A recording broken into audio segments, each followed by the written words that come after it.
everybody. I'm so glad you're here. This is part 2, video number 2 on the bead project that I am doing with my collaboration box for this month with Stella, my friend and the founder of Didi Beads. And this is a different box than we've done in the past. It was a kit leaning towards bead embroidery. Of course, you can do anything that you want with the contents. And the first part of the video, I revealed everything in the box, the beautiful little china, the little porcelain tea set that was in it, and all the special little things. We had these gorgeous little gold spoons. If you didn't see that, I will link it in the description box under this video, as well as links for other things that I've added in and for Didi Beads and, you know, the different parts of her site and her Facebook group. And so the first video was quite long because these projects are time consuming. They are not fast projects, but they are beautiful. They are relaxing. They're creative. I am absolutely in love with this type of jewelry making, and I'm absolutely in love with this piece. So when we finished the first video, and if you go back and watch it, you'll see I had done one of my little flower clusters and both of my bezels were done. And so I showed you exactly how I was doing that. And then off camera, I added in my other flower clusters, and I used the E6000 glue that came in the kit to just lay one of my spoons across the little sandwich plate. I also used the E6000 glue and set a tiny little crystal in the loop on the spoon, so they came like this with this little loop. And I just wanted to decorate it. And this one may or may not end up in my fringe, I'm not sure. And so I'm ready to cut this out. The other thing that I did off camera is used a toothpick and the E6000 glue, and I put a little bit of glue underneath my leaves, underneath these and underneath these, not quite up to the edge, because I want to trim this in a very free form way. That's the easiest way to get your shape if you're new to bead embroidery, and so that's what I'm going to do. And I'll show you, like, some of this, you know, is kind of on the fly because this is not an exact science. So when I start to cut out, I will have design decisions to make about the shape for sure. I feel like for a nice finished shape that I am going to need to add a little something in here. So I'm going to play around with some of the elements that are already in my piece. I had brought in some teacup beads, also this beautiful collection of barrel beads that's in the box could be used, and that is a great way to kind of round out your design, is to add one single bead at a time. I also have plenty of my fire polish beads left, so I'm going to make just like a little cluster, a little group right here in this corner before I start rough cutting. I have my really sharp scissors ready, so I'm just going to get a new needle and thread and just add a few things right in here. Okay, so I just did a little fill in, and you'll see when I start to rough cut around why I didn't want that severe point in there. It will look a lot prettier and softer to be able to do like a soft rounded cut here. So the other thing I'm going to do, because I just added these in one bead at a time, and that's just a little row of my gold 11-0s. I'm going to use those same gold 11-0s to put the final edge on my entire piece all the way around. So I'm going to poke my needle up right here, and I am going to just string on some of these gold beads. Okay, so I'm just stringing on some gold beads, and I'm just going to play with their placement a little bit. So I think right like that. So I am going to put my needle down through my backing right here, and then I'm going to do that little couching technique to keep these in that little kind of arched. So I'm going to come up right here in the middle of the arch, and couching is just really tacking down over the thread. So I'm just going to make sure that I'm coming on this side of that thread and pull it in between two beads, just like that. And I'm just going to tack it in a couple of places when you do couching. Depending on what you're tacking down, you can do every single one, every other one. This is such a short little line of beads that I'm just going to tack it in a couple of places.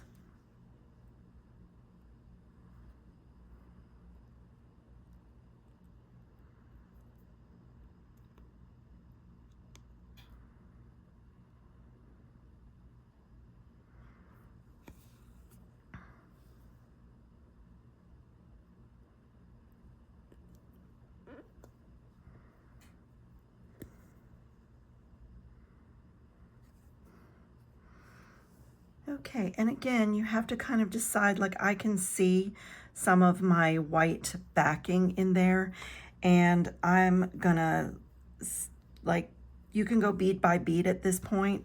So you can decide if you just wanna put a little gold seed bead in there, or if I want to kind of pile another teacup bead on top, and I really like that. I like the, you know, kind of this overlapping that I've done. I think that looks pretty, and I'll continue that here. So I'm gonna get my needle up right in the middle, but you could also do just a single seed bead just to cover that backing. And that's really at the creator's discretion, like what, you know, what is acceptable to you as far as how much backing you see. I'm kind of fussy. I don't want to see any of it.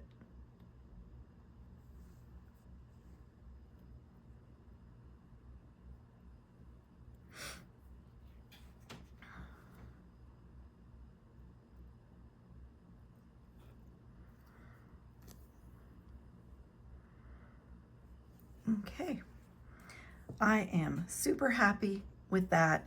I'm ready to tie off and cut out.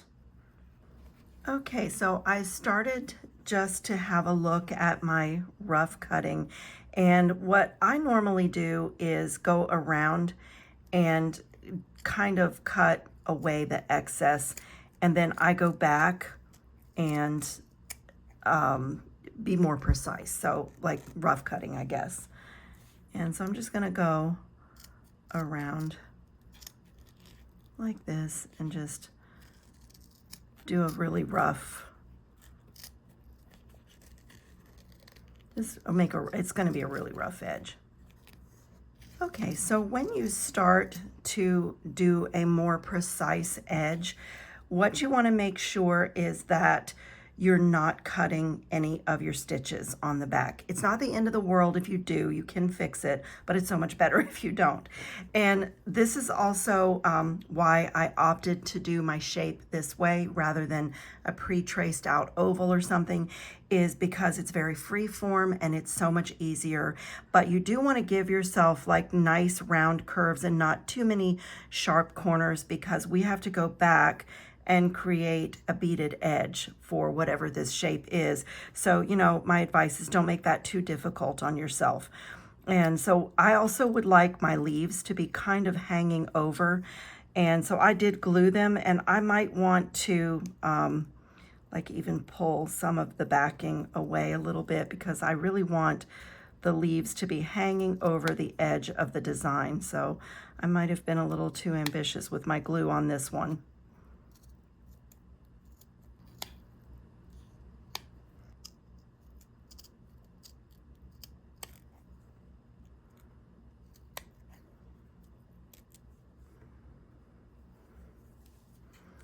So you want about 1/8 of an inch of your backing kind of past your stitches. So because we need to adhere our ultra suede to the back, and then, you know, get our needle about 1/8 of an inch in all the way around. So I'm going to go around and just trim around my leaves and things and just leave about that 1/8 of an inch.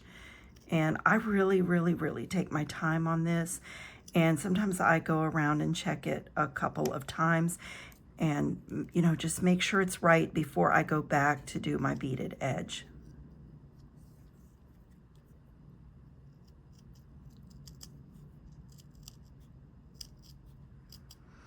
Also, can you see that I'm holding my scissors perpendicular to to my mat. I'm not cutting like that, giving the backing like a funny angle, because when you go to do your beaded edge, it will be much easier if it's a nice straight edge.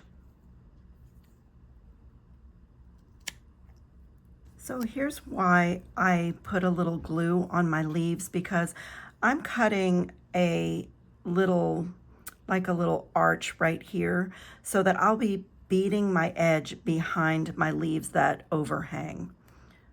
So it's a little, it's a little tricky, and you don't have to do that. You could like literally bead around the leaves, but I'm gonna trim away this backing, and my beaded edge is gonna hide. I want my leaves to be overhanging my design.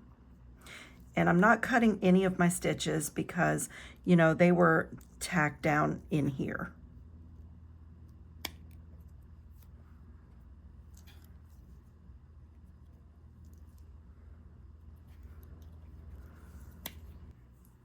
Okay, I've been really careful cutting out, and so that's like what the shape looks like on the back. And because I wanted my leaves to protrude out past my design, I've trimmed away in just a really creative way here. And when I do my edging, I may not even do the edging along here. I may just lay a row of beads across here. I'll show you when I get to that. But I've been really, just really careful not to cut my threads. And this is ready to get glued down. And, I don't know if you guys noticed that I have some things prepared out here. So I put a jump ring through this glue-on bail, and then another jump ring through the handle of my teacup so that my teacup would hang so that I can see the flower design, but it dangles a little bit. And so, I'm thinking ahead a bit on my design. So this may go here. I also prepared my little drop, and so that could also go there, and then have this longer, or this here, and this hanging longer. I've already started playing with a little pattern for making my bead fringe, and then I may add a jump ring to my little creamer. I'm not sure yet because I have to get the edge on before I can decide any of that. But the reason I'm showing you that is now's the time to also start considering what kind of a bail you're going to have. So I had a few little bails in my stash that could simply be sewn onto the top of the pendant. This one I just got at a bead show, and it's so pretty. But honestly, I wish I had moved this little flower cluster down just a little bit. I wasn't paying attention. That happens to me sometimes when I'm filming. I get so involved in filming that I'm not really looking at what I need to do. I can make it work, but straight up the middle is pretty much right here where my leaf is. So what I think that I'm going to do is go ahead and do my edging, and then I'll show you guys. You can either do just simple seed bead loops here, or you can do herringbone, like a little double herringbone. There's a lot of options, but I have these bails out here, and even another glue-on bail. If you want to be that simple, this assortment of glue-on bails had some larger ones, and it is possible to just glue a bail onto the back. I'm going to show you two examples, so if you're altering your design from what I'm doing. This is a simple, just 2-row herringbone, just a simple little beaded loop with 11 seed beads. And so, on this piece, that's how I finished this one. And then this one is simple loops, and I did triple. I did 3 of them, but this is what our edge is going to look like, where it's like a modified brick stitch where you're looking down at the holes of the beads. And the, when you do that, you have a space for your needle and thread to come out of and create something. Like on this one, I just did a simple beaded loop. And then here's the creative part. Like I have filigree here. So can you see how my edging changed? These beads were facing up, and then behind the filigree, I tried to turn them on their side. But I still have a really finished, pretty edge, and I really like the way that turned out. And I did something similar on this one because I have a filigree on the bottom of this one. So on the back here, I actually just cut my ultra suede and just, you know, just let it hang out behind the back. I'm okay with it, but you actually could, I should have really, when I was doing this, come up with my needle and just laid a row of seed beads along here and then tacked it down, which is what I did across the front. You know, like there, can you see in there? It's just so that when you're looking at the front, behind all of the embellishment, there's a nice gold line there. And I could go back and do that on the back too. So anyway, those are some examples, and I'm just showing you that because you really want to think ahead when you get to this point, because it's really hard to you make adjustments on certain things. So I've just dotted some glue around, and I'm going to use my toothpick and just spread a nice thin even layer. And I want to stay about 1/8 of an inch away from my edges because I need to get my needle through this backing and the ultra suede to create the beaded edge.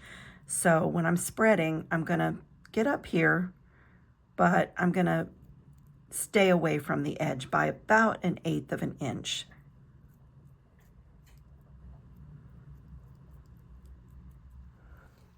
Okay, I am ready to set this. And when I glue this to my ultra suede, I'm going to not go smack in the middle because I might even be able to get another small cabochon if I place this on here. Like I'm gonna do it down in the corner. So look, I have all this ultra suede that I can do something else with. And I'm just going to press all around with my fingers to make sure that I have a good connection with the glue. You can turn it over and just like iron it.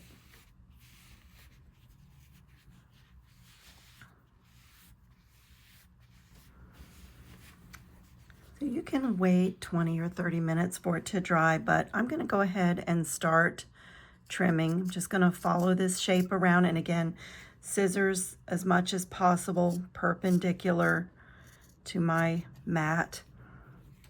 And like behind my little leaves, it's going to be a little tricky to do the cutout, but you know, just do your best. The beaded edge will, you know, take care of a lot of any little indiscrepancies. And you know, I always say, like, this is not a machine made thing. It's so obvious not a machine made thing. It's all hand stitched, and that is the beauty of it. So grant yourself a little grace when you're cutting out and doing your beaded edge, because you know, you're not a machine, you're an artist.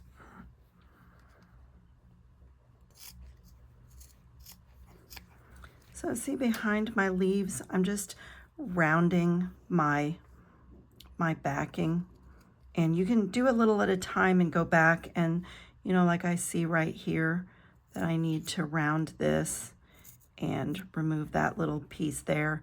So you can do a little at a time, go slow, and get it cut out as neatly as you can and as close to the shape of your backing as you can.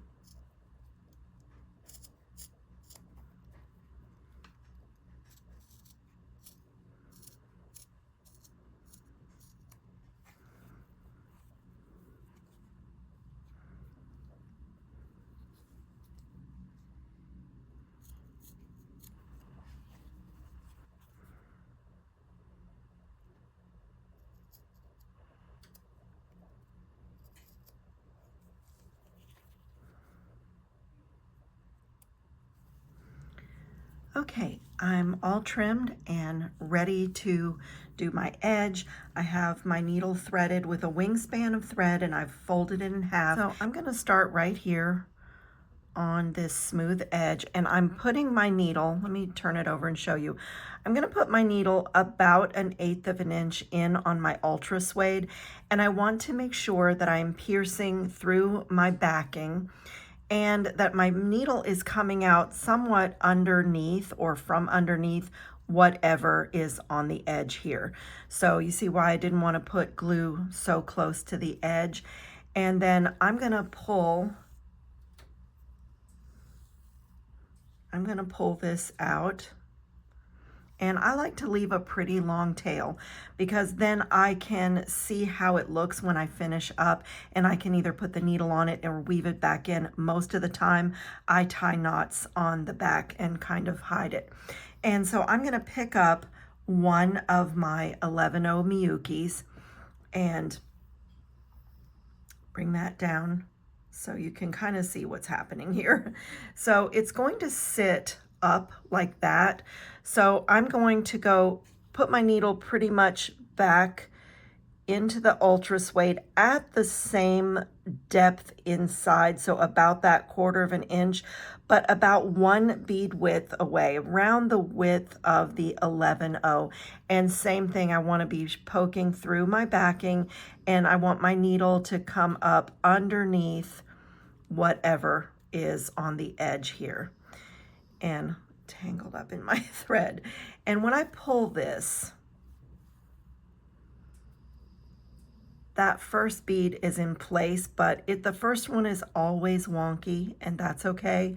But you want to make sure that your needle goes from the bottom of the bead up, coming out to where you're going to be looking in the hole. And this one won't sit right until we come back around and connect it to the last one of the edge.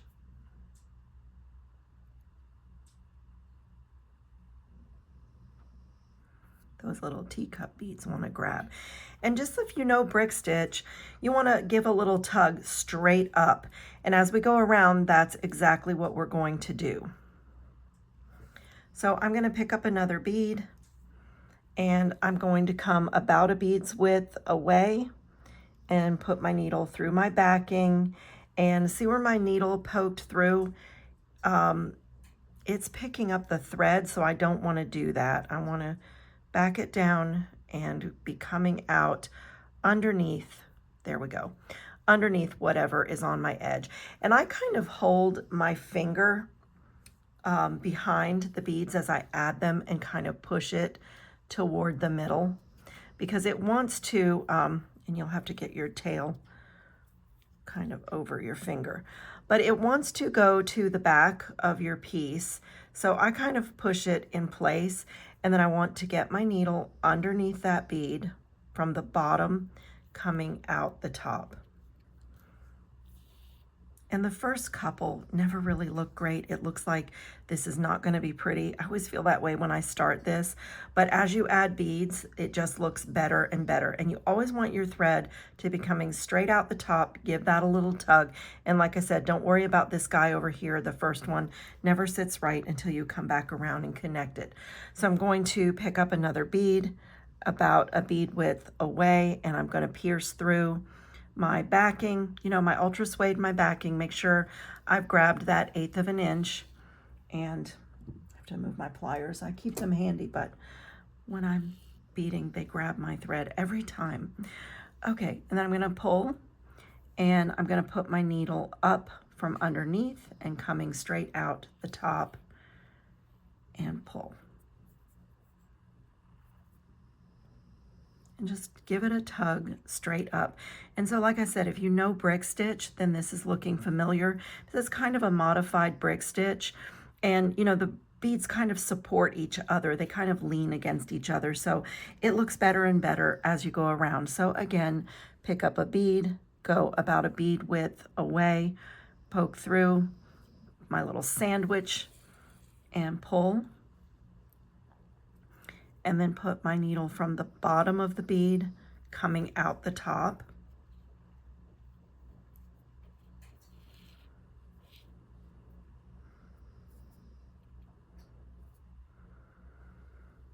And pull.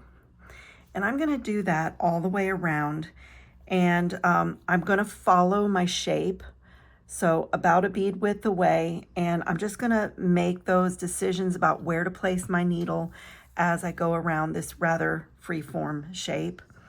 And you know, if you don't like something, you can always pause and take your needle off and pull out like the bead. If it didn't land, if it's messing up your line of beads, you can always do that before you go on. It's not a race, and truly once you get this going, it's just really relaxing and really fun.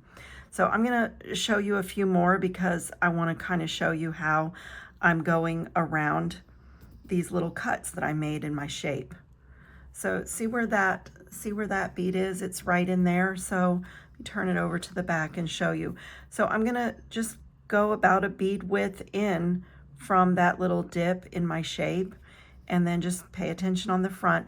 My needle has actually picked up one of my 15-0 seed beads, so I don't want that. I'm gonna back it down, and I wanna be coming out like underneath my beadwork all the way around.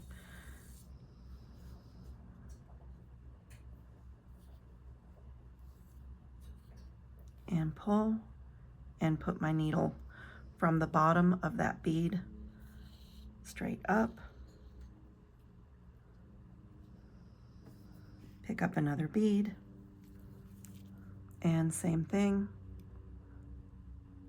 about 1/8 of an inch in and about 1 bead width away, and just check this side to make sure that you're coming underneath whatever is on the edge of your design, and go underneath the bead from the bottom, coming out the top. Get that tail wrapped around my finger and pull. So it will, this bead edge will hug, will hug your design as you go around. So again, about a bead width away, 1/8 of an inch in, pull, put your needle from the bottom, coming out the top, and tug straight up. That's the little mantra. And we have to go all the way around the design, but it makes such a pretty edge. And then on the back, you can see that, I'm using my previous stitch as my guide for my next stitch. So you can see, pick up a bead. And so I use that previous stitch, come right across about a bead width away, poke through everything, and make sure, see, I'm coming underneath my beadwork, which is what you want, and pull. And if you've gotten your glue when you made your sandwich a little close to the edge, honestly, your needle will still go through it. It's just easier on you when you glue, if you keep the glue away from the edge.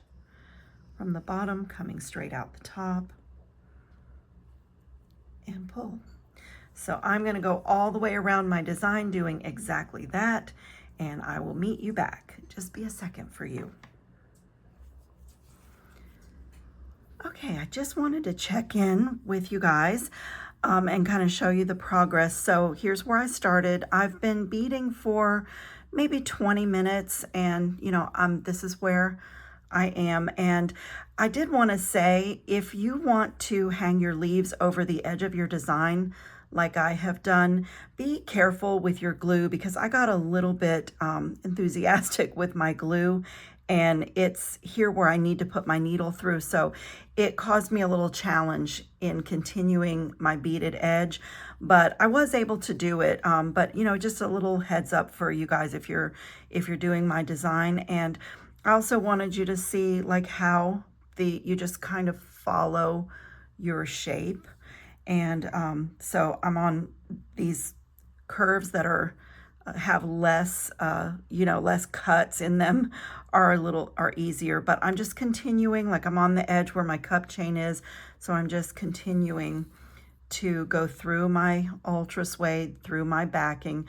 I'm pushing the bead toward the front of my piece so that it's in place, and then putting my needle from the bottom, coming out the top, and give it a nice tug straight up. And that's what I've been doing for like about 20 minutes. And I just wanted you to see that it just looks better and better with every bead.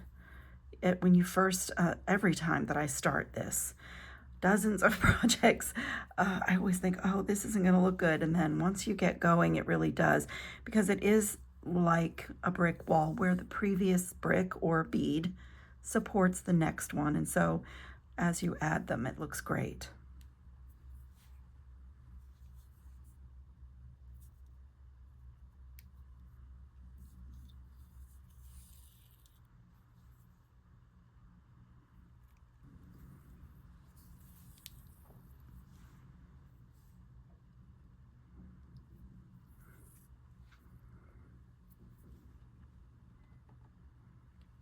So I just wanted to show you what I do when I come to kind of a sharp cut in my shape or in my outline. I'm going to continue. I'm just going to come over here still about a bead width away, and that time I only picked up my ultra suede, so I want to be sure that I'm picking up my backing as well. And this is again where if you put a little glue on your leaves, just be careful that you're not too close to the edge where you're going to need to put your needle. But that's how I handle like going around those curves. It's pretty simple. From the back you can see that you're just literally continuing to go a bead width away, and I'll just resume. This bead won't stay on the needle. Get on there.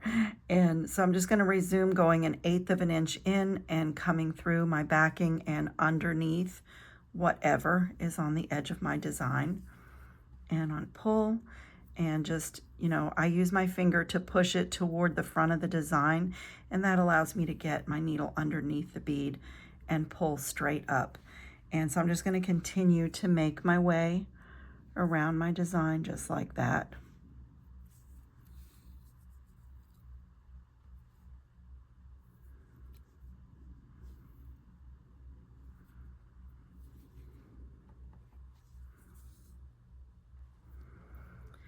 Okay, it's looking really great, and I've come back to where I started.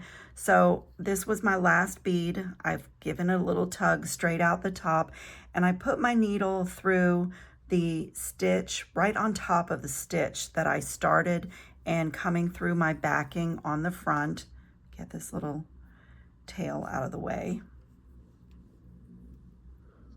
And I'm going to push that bead in place and come up through. I've already come up through the top of that one. It's the first bead that I added, the one that's sitting a little bit wonky. I want to connect those two. So I want to be coming underneath that one and pull straight up, and then I'm going to go down through this one again. I'm going to come this way just to connect them, and then through my backing again, and make sure I'm like that 1/8 of an inch stitch there. And I'm going to need to go one more time to connect that first one. Sometimes it does not want to cooperate. I just want to make sure, see how it's laying the wrong way. I just want to make sure that I get underneath it and get my needle up from the bottom, coming out the top, and give it a tug.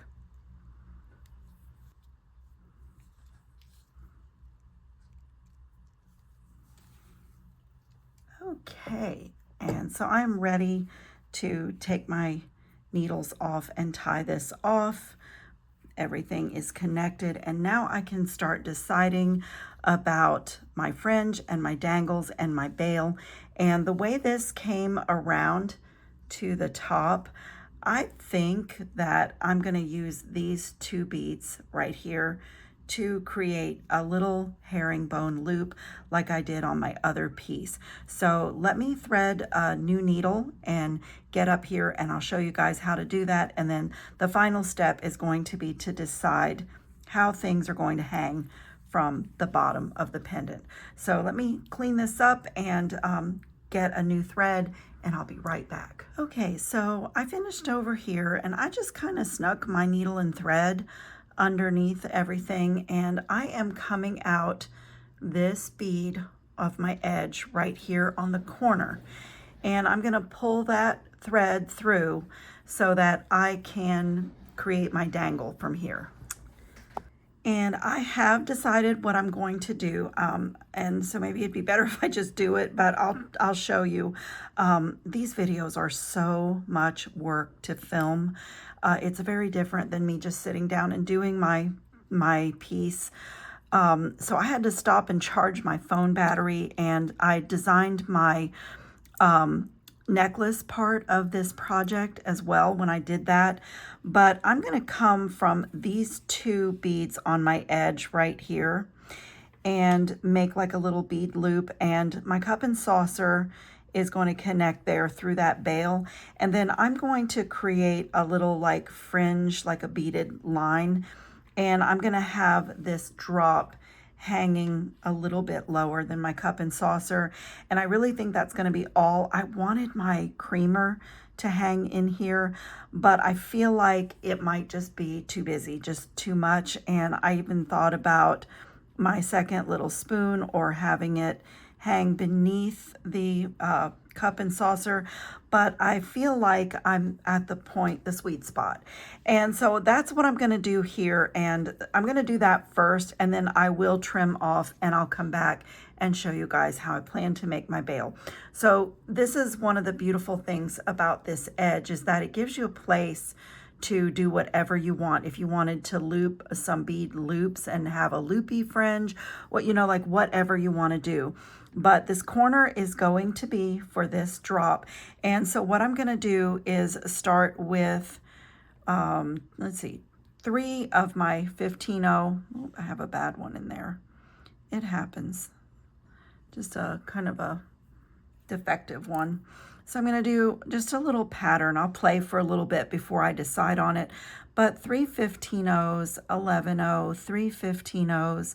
I'll string a little bit and see if I like it. I think that's going to be perfect. And I put one of my fire polish on. So I really have like all the beads that were appearing in my design here kind of happening in my fringe. And I just made a simple loop on this, and I'm going to go ahead and run my needle through that simple loop, and I'm going to go back up through every single bead, being really careful that my needle is not skipping a bead, because if you skip a bead, your thread will be on the outside, and after all this stitching, that would be so tragic. So I'm going to get every single one, and then I'm going to go back up into that edge bead and into my piece, like all the way into my backing, just because I do that because I want my fringe to be really secure. I'm going to give that a pull, and so my little first bit of fringe is on. It's so whimsical and so dramatic, and I could not love it more. This is so me. I do realize this is not everybody, but this is really me. So I'm going to go back through my backing and get my needle, just, you know, everything's secured, and it's a little, you know, it's a little challenging at this point to maneuver through the piece, but I don't have too much more to do, and this is like the most fun. This is like after you've done all the labor, this is the most fun. So I'm going to give that a pull and just see where I'm coming out. I ended up underneath the bead that I want to come, so I'm going to get my needle so that I'm coming out of that edge bead.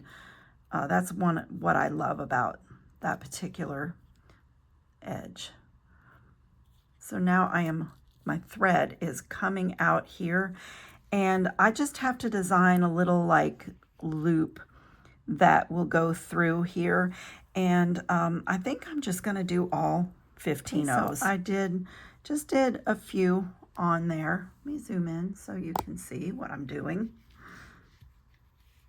So I just did a few on there, and I'm going to run my needle through the bail that I glued on and let those 15-0s go inside the bail. And then I'm going to put my needle up through the next edge bead.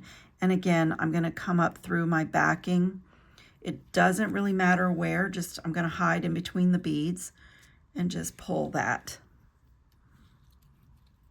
And before I secure that anymore, I'm just going to hold it up and see if I like the way it's hanging.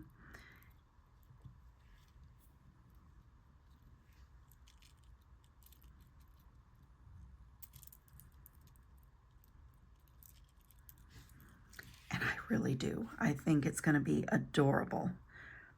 Those of you that have known me for a few minutes, you know that I really love long necklaces and long chains. And this is going to be no exception. And one of the reasons, especially on a piece like this, is that if it's long enough, it will be down low enough on my body so that I can see this beautiful piece and see the whimsy. So I'm just kind of wiggling my way through my other beads and my stitches to get back to the edge. And let's see where I'm coming out. I'm coming out of one of those beads, and I want to reinforce. So I'm going to go up the next bead and into my backing. It's a little tricky because there may be glue there, you know, because we glued the up to the 1/8 of an inch, but I think I can do it. And I'm going to I'm just like traveling my needle through a little thread path where it will be not noticeable, and just getting over to where, so that I can reinforce my 2 little fringy bits. So back through the backing, and I'm going to get through this backing.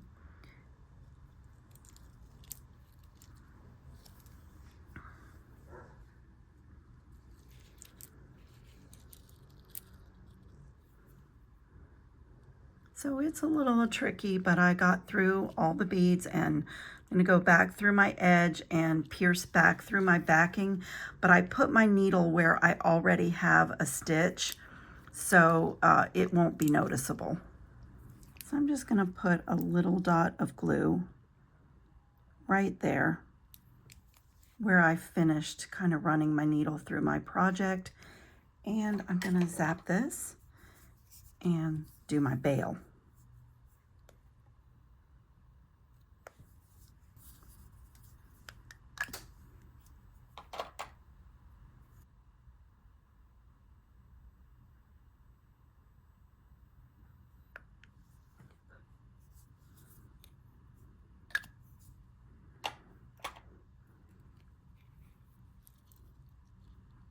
Okay, I am going to come from the front side of my backing, and I'm going to be working with these 2 beads right here at the top. So I just want to get my needle anywhere really, but through the backing. I like to hide, you know, I like to hide my stuff, my add-in stitches, like through the backing a little bit. So, and it doesn't really matter where. I've burned a little ball on the end, and it's really nice and secure. And so this way it makes me feel really secure about my bail. This piece is not super heavy, but I want to be coming straight up out of that bead, and I'm not disturbing my stitches on the back of my piece. And so I've accomplished that, and I'm happy with that. I have so many luscious goodies on this piece my thread wants to grab. So I'm coming out of the very top. These are the 2 that, you know, I just determine like what's the center and where I would want my bail. And I'm going to pick up 2 beads, and I want 2 that are really uniform. Most Miyuki seed beads are uniform, but nothing's perfect. So there's 2 beads. And then I'm going to go back down through this bead sitting right beside it. And again, I'm going to go all the way into my backing, under my beads in my piece. And when I pull, those 2 beads are sitting, you know, just beside each other. So I am going to go back through my backing and come back up through that top bead and the bead that I added.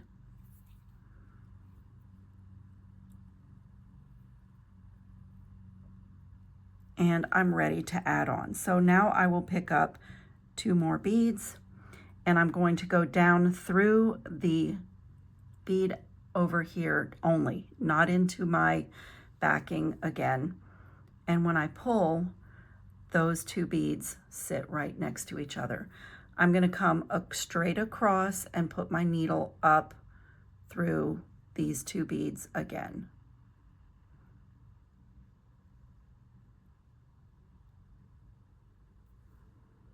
Just like that.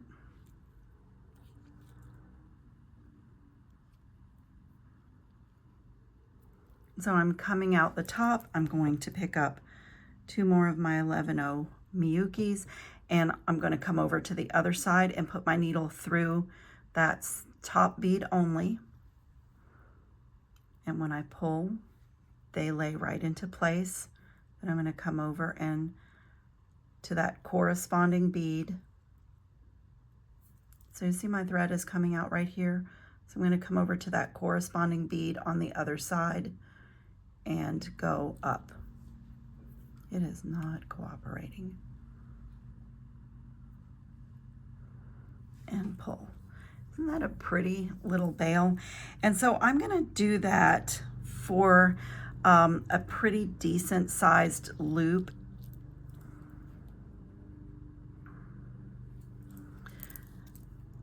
So I want to make this loop a pretty decent sized loop, and so while my phone battery was charging, I was already thinking about what I want to wear this on. So I want this loop to be big enough that I can take a few different chains, maybe leather cord, like whatever I want to do. But I love these little cat eye barrel beads that were in our kit. So while the phone battery was charging, I sat here and made a whole bunch of components out of them with 20 gauge wire, and I'll show you how I did that. I have a fast, easy way of doing that. And I did my really small loop because I'm going to try connecting them with jump rings, and that's going to be my chain, and I want it to be pretty long.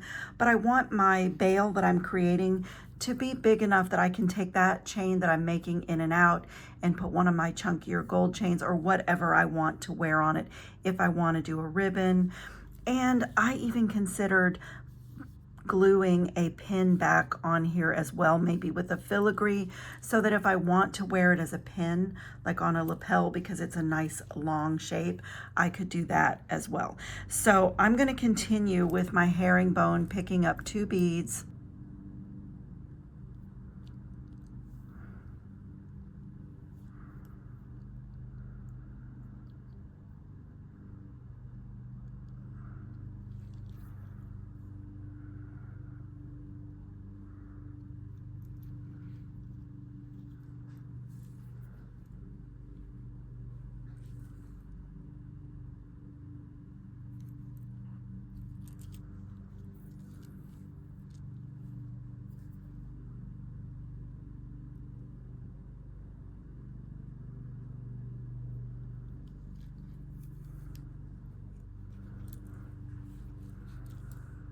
Okay, I think that should be long enough. I'm going to attach back here, and that looks like I can get pretty much any lobster claw clasp and definitely these beads. And so before I tie off, I am going to reinforce this. I'm going to run my needle back down through all the beads on this right side, making sure I don't skip a bead because I don't want my thread to be on the outside of any beads.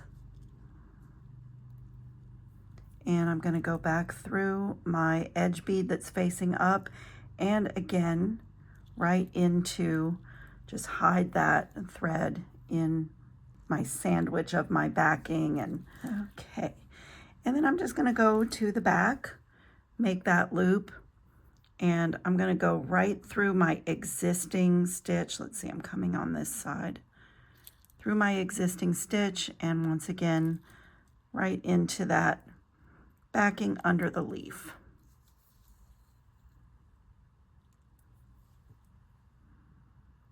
And then I'm going to poke through to the other side. I want to try to pick up my stitch like where I already have a stitch.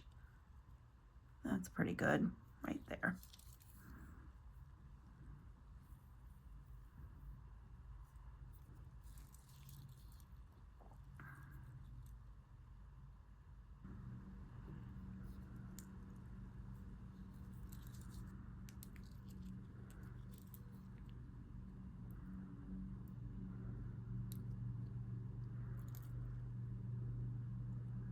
Okay, my little bail is on, my little dangly cups and saucer. I just love this so much. It is so adorable and whimsical, but I think it has a sweetness and an elegance at the same time. So let me clean up my seed beads and I'll show you how I do my components. And I'm gonna make a really long beaded chain with that bead mix. Okay, so I have made a start on my beaded chain, as you saw, and there are plenty of these beautiful little barrel beads. And I have some gold-filled jump rings here. I love this so much that I'm upping my game on my metals. And so I'm making all those little components and just putting a little 6mm gold-filled jump ring in between each of the components, and I just love the way it looks, this random mix of gold, white, and two different pinks, and there's a little bit of that fresh spring green.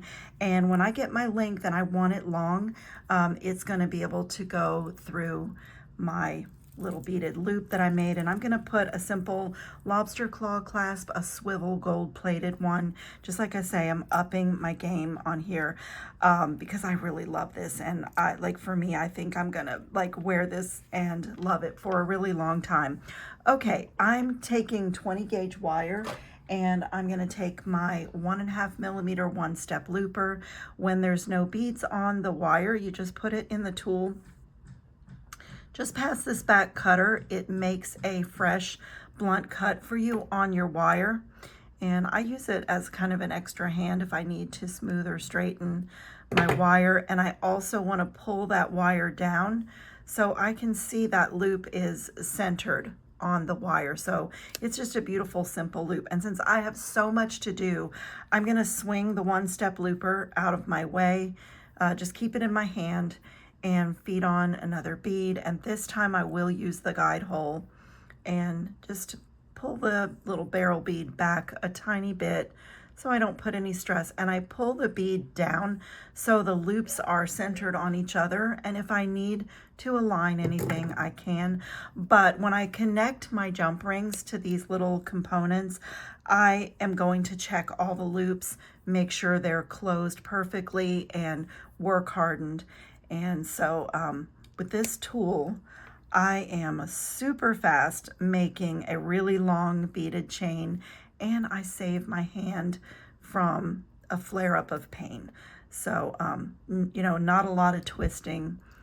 So I'm gonna sit here and make a lot of these. I pause so that I don't over make, because I get a rhythm in doing these. So I pause and connect a little bit and check my length, and then, you know, I can get an idea how many more components I need to make. But this is how I love this tool when I have a beaded chain to make, because it saves me the step of the fresh blunt cut with my cutters before, you know, I make the simple loop. And I have gotten really fast at it over the years because I use it a lot. I've practiced with it, and I know some people don't care for this tool, but I say they're probably not using it right, or they have perfect hands and they never get any pain in their hands, or they don't make the same amount of jewelry that I make, because I make a lot of jewelry. So this tool really saves me. It's always linked in my description box.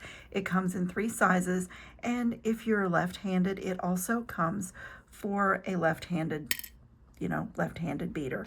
So I think it's great. So I have a lot done, and so I'm going to just pause and start connecting a little bit. And here's where I make sure those loops are closed, metal to metal. And I'm gonna open my gold-filled jump ring, and I'm just picking up the colors at random, whatever comes next. I think the colors are absolutely beautiful with everything that's in our kit this month. I'm getting a little tired. I have been so excited about this project that I haven't really been able to put it down, and I have actually worked a little bit too long, and I'm getting a little tired and I need to take a dinner break. I'm just so excited about this project.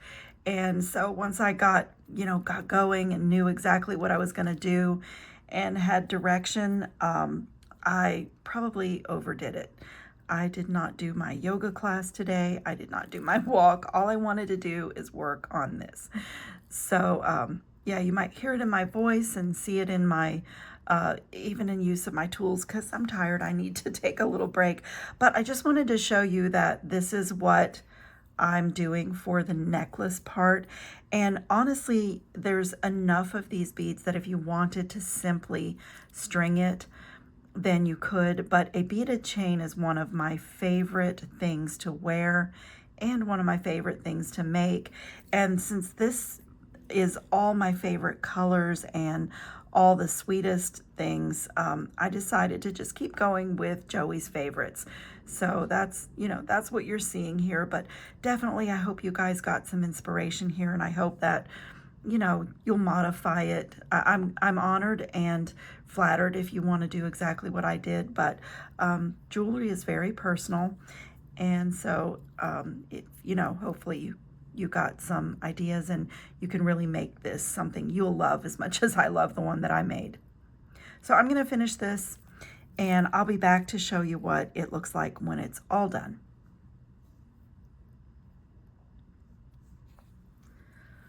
Oh my goodness, I love this so much. I think this is maybe my favorite piece that I've ever made. And you guys, that's saying something because I make about 50 pieces of jewelry a week and for many, many years now. So I just absolutely love the way this turned out. I love the composition. It's very balanced, it's very sweet, it's elegant at the same time, and whimsical at the same time. It is all the things. I just love it. And like all the girly things, china and flowers and pink and green, and it's just really, really sweet. My chain ended up being about 28 inches long, which I love because then when I wear this, this is hanging low enough on my body that I can see my work and, play with my little china cup. And I just love it so much. But I'm going to remind everybody again that if you are brand new to this, you don't have to do everything that I did. There are so many intervals at which you can stop beading and, trim, make your bail, and you can cut out some of the parts. I basically showed everything the way that I would do it from beginning to end. And those of you that want to do that along with me, I'm thrilled and I'm here to help you. Feel free to send me comments under the video, or my email is always in my description box. If you need to send pictures and ask questions, I am here to help you. But you can stop at any point and you can cut out. If you didn't want to do a beaded bail, I showed you the glue-on bail, so you could just literally use your E6000 and glue that right onto the back. If you didn't want to do this edge and you didn't want to do the ultra suede backing, you have some options. You could actually take some cup chain and glue it along the edge. I have done that before. Or if, depending on the shape that you take, I have listed a filigree assortment. If you have a large enough piece of filigree, you can mount your bead embroidery right onto the filigree with your E6000 glue. I showed you the sample. Let's see, I'll pull one back in. That's what I did here. So this little bit of bead embroidery is just glued without any ultra suede or any edge stitching. It's just glued right on to a filigree. So, I'm just telling you, dive into this if you've never done it before and give it a try. And, there are other ways to do, if there are things that aren't fun for you to do, like for me, I love it all. But if there are things here that you're saying, oh, I don't do it, like for instance, I have heard from some of you that the peyote bezel is not your favorite thing to do. You don't have to do that. I've shown you how to do your beaded back stitch and decorate it to bezel around things. So, which is also what I did here. There's no peyote stitch in this one at all. So I just want to encourage you to try it, and I'd love to hear from you guys in the comments those of you that are doing my exact design, or if you got inspiration and you had your own great idea, anything that you can contribute, I would just love to hear your ideas with the little tea set that we put in our box. And I did want to say also that, you know, Stella's company is a Canadian company, and she has taken care of the tariffs and the extra duties and things like that. But the price you may see will look like the Canadian money, which makes my American friends freak out because it's a lot higher than our price. But at the time of this filming, I don't know if she has the final total of the expenses for creating this kit, but we think it's going to be around $44, 44-ish American dollars, and no tariffs or anything. So, and the other thing is, I know so many of you realize that she is a smaller bead company, a boutique bead company, family owned and operated, woman owned and operated. So, you know, she does sell out on things because it's not a huge, you know, company with massive amounts of product. But we did increase our quantity on this box because we felt like people were going to love it. So don't be discouraged thinking, oh, I could never get one. They're going to sell out really fast because we did some extra quantity this time. So give it a try. And, you know, you have 2 full videos, step by step. Maybe I talk too much, but I wanted to make sure that if you really wanted to do this project, you had all the information and all the help that you needed to do it. So I'll link the other video, and I think a couple more videos for other bead embroidery things that just, you know, it's impossible to put everything that could help you in one video. It would be 20 hours long. In fact, I've worked for well over 40 hours on this piece. So again, these are not pieces that you do quickly, but they're so joyful, and it's so lovely to have a project like this that you're working on a little bit at a time, and the beauty of it just unfolds before your eyes. So I'm super excited. I hope I've encouraged you to dive into this and give it a go. I do have a discount code for Didi Beads. It does not work on this box or this kit or her deluxe bead box. It's a gift to her, to my viewers, if you're a new customer, to introduce you to her website. And so it works on most things on the website, and if you're a new customer, but, you know, use that code and go over there and have fun shopping. You'll be duly impressed. Her website is beautiful. It's literally like walking into a little boutique on Main Street, but virtual. So, you know, I think you'll love it if you've never explored Didi Beads before.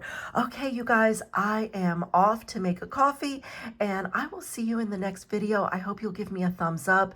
You get 3 hypes a week if you use one of those for my video. I'm so grateful for that. It does support my work. And subscribe and hit the bell notification, because Stella and I already have our next collaboration box coming. It's completely different from this. It's not bead embroidery, and wow, wow, wow. That's all I can say. We're so excited about it.